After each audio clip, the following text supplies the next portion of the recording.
শ্রদ্ধার ডালি নিয়ে এসেছি কুমিল্লার ময়নামতিতে। দ্বিতীয় বিশ্বযুদ্ধের স্মৃতিবহ ওয়ার সিমেট্রি দেখব আজ।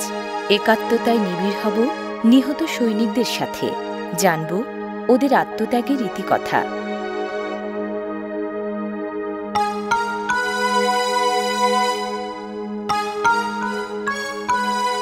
সৈনিকদের এই সমাধিস্থল কুমিল্লা শহর থেকে ৮ কিলোমিটার দূরে ময়নামতি সেনানিবাসের পাশে।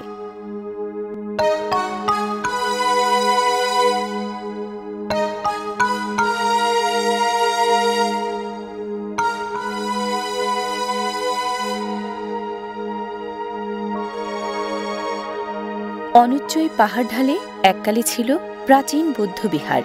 কালের গর্ভে হারিয়ে গেছে সেটি।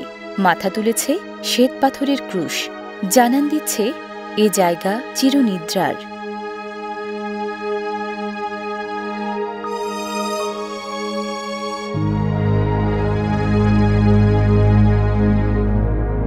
সিমেট্রির প্রথম ধাপে ইউরোপীয় সৈনিকদের সমাধি, ওপরের ধাপে উপমহাদেশীয় সৈনিকদের।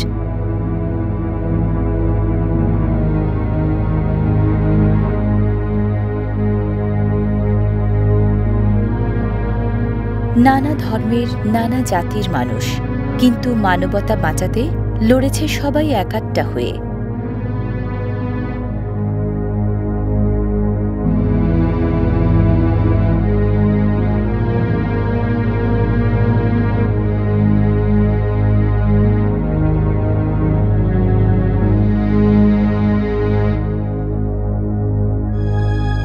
সযত্নে সাজানো ছায়াশুনিবির এই সমাধিক্ষেত্রে ঘুমিয়ে আছেন মিত্রবাহিনীর ৭৩৭ জন তরুণ যোদ্ধা।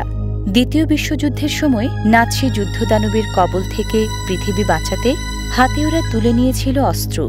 লড়াকু এই যোদ্ধারা জীবন দিয়েছেন বার্মা ফ্রন্টে যুদ্ধ করতে গিয়ে।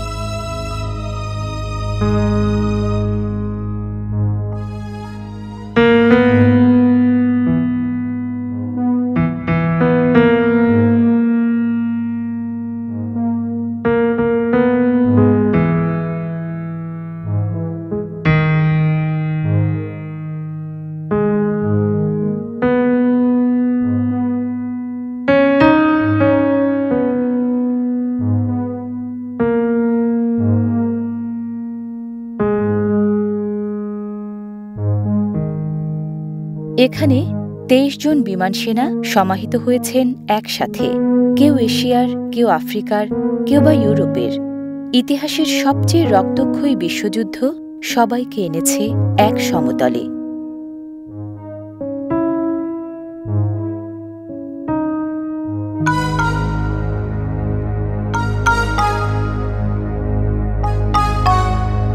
কমনওয়েলথ গ্রেভস কমিশনের তত্ত্বাবধানে পরিচালিত এই সমাধিক্ষেত্রে প্রতিদিন দেশ বিদেশের অনেক দর্শনার্থী আসেন ইতিহাসের সাথে একাত্ম হতে।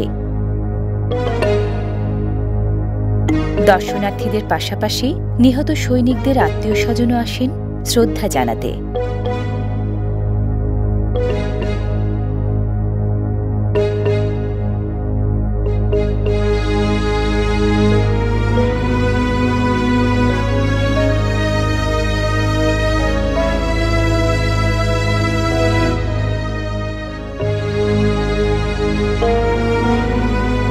এখানে ঘুমিয়ে আছেন যারা, তাদের আত্মদানেই আমরা পেয়েছি নিরাপদ এক পৃথিবী। যুদ্ধ শেষ হয়েছে সেই কবে, ওদের আত্মত্যাগের বীরত্বগাথা এখনও অমলিন। কে বলে বেঁচে নেই ওরা? মানুষ আর প্রকৃতির অপার ভালোবাসায় ওরা জীবন্ত স্মৃতির মণিকোঠায়।